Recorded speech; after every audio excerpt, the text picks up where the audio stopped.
ఆశ్చర్యకరమైన బైబిల్ పాఠంగా యోబు గ్రంథము 14వ అధ్యాయం మరియు 15వ అధ్యాయం చదువుకుందాము. స్త్రీ కనిన నరుడు కొద్ది దినముల వాడై మిక్కిలి బాధ నొందును. పువ్వు వికసించినట్లు వాడు పెరిగి వాడిపోవును. నీడ కనబడకపోనట్లు వాడు నిలువక పారిపోవును. అట్టివాని మీద నీవు కనుదృష్టి ఉంచి ఉన్నావు. తీర్పు నొందుటకై నన్ను నీ ఎదుటికి రప్పించి ఉన్నావు. పాప సహితునిలో నుండి పాప రహితుడు పుట్టగలిగిన ఎంత మేలు. అలాగున ఎవడును పుట్టనేరడు. నరుల ఆయుష్కాలం పరిమితి కలది. వారి నెలల సంఖ్య నీకు తెలిసే ఉన్నది. మించజాలని వయ పరిమాణము నీవు వారికి నియమించి ఉన్నావు. కూలి వారి వలె తమకు నియమింపబడిన పనిని వారు ముగించే వరకు వారు విశ్రమము నొందునట్లు వారి వైపు చూడకయుండుము.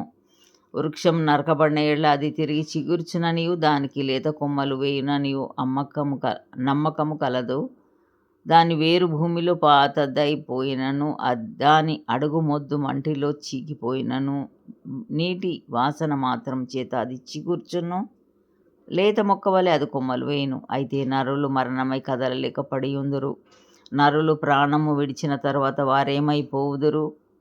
తటాక జలములు ఎట్లు ఇంకిపోవునో, నది నీరు ఎట్లు ఎండి హరించిపోవునో అలాగుననే నరులు పండుకొని తిరిగి లేవరు. ఆకాశం గతించిపోవు వరకు వారు మేలుకొనరు.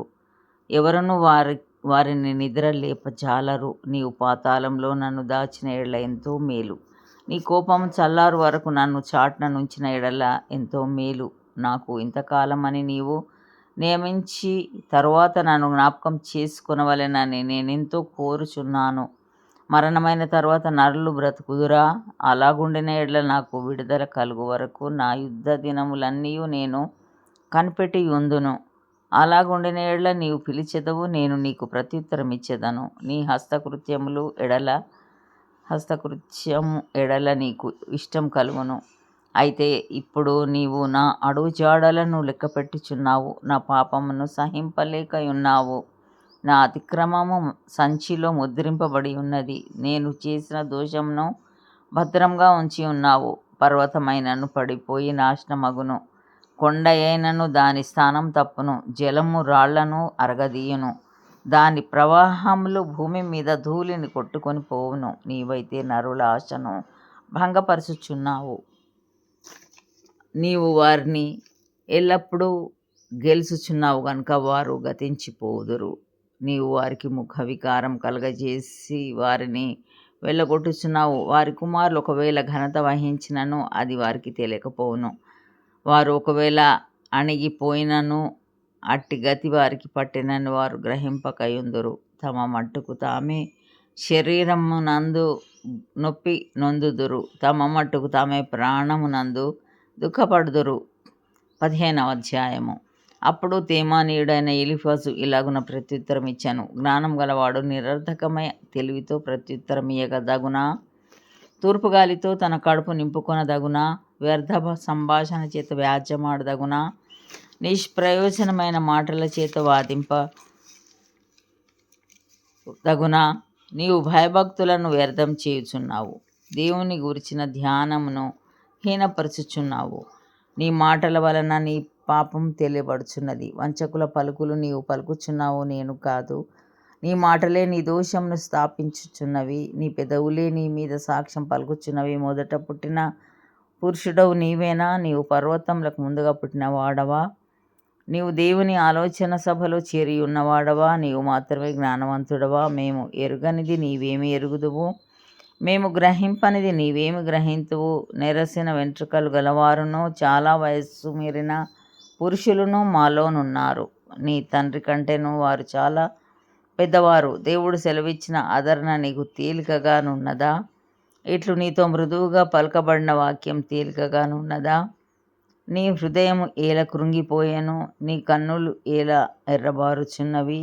దేవుని మీద నీవేలా ఆగ్రహపడుచున్నావు? నీ నోట నుండి అట్టి మాటలేలా రానిచ్చుచున్నావు? శుద్ధుడగుటకు నరుడు ఏ పాటివాడు? నిర్దోషుడగుటకు స్త్రీకి పుట్టినవాడు ఏ పాటివాడు?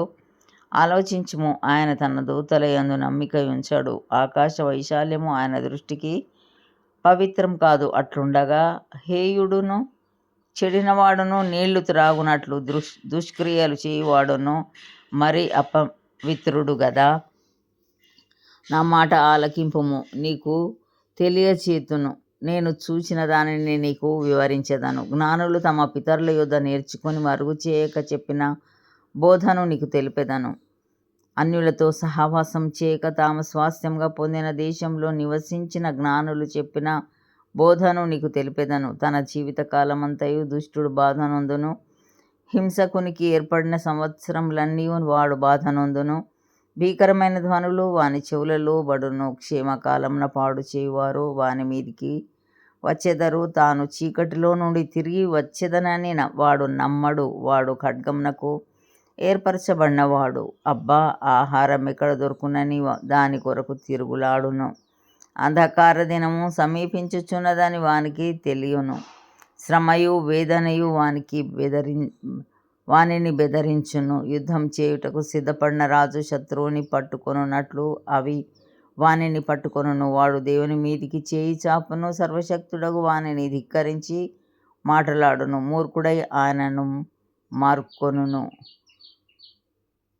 తన కేడెముల గుబకలతో ఆయన మీదికి పరుగెత్తును. వాని ముఖము క్రొవ్వు పట్టి ఉన్నది. వాని చిరుప్రక్కల పైని క్రొవ్వు కండలు పెరిగి ఉన్నవి. అట్టివారు పాడైన పట్టణములలో నివసించుదురు. ఎవరునూ నివసింపకూడని ఇండ్లలో దిబ్బలు కావలసి ఉన్న ఇండ్లలో నివసించెదరు. కావున వారు భాగ్యవంతులు కాకపోదురు. వారి ఆస్తి నిలవదు. వారి సస్య సంపద పంట బరువై నేలకు వంగదు. వారు చీకటిని తప్పించుకొనరు. అగ్నిజ్వాల వారి లేత కొమ్మలను దహించును. దేవుని నోట ఊపిరి చేత వారు నాశనమగుదురు. వారు మాయను నమ్ముకొనకుందురు గాక. వారు మోసపోయిన వారు మాయ అయ్యే వారికి ఫలమగును. వారి కాలం రాకముందే అది జరుగును. అప్పుడే వారి కొమ్మ వాడిపోవును. ద్రాక్ష చెట్టు పిందెలు రాల్చున్నట్లు ఆయన వారిని రాల్చును. ఒలీవ చెట్టు పువ్వులు రాల్చున్నట్లు ఆయన వారిని రాల్చును. భక్తిహీనుల కుటుంబము నిస్సంతువగును. లంచగొండుల గుడారములను అగ్ని కాల్చివేయును. వారు దుష్కార్యమును గర్భమున ధరించి పాపం కందురు. వారి కడుపున కపటము పుట్టును. ఇంతటితో ఈ దినం కొరకైన బైబిల్ పాఠము సరి.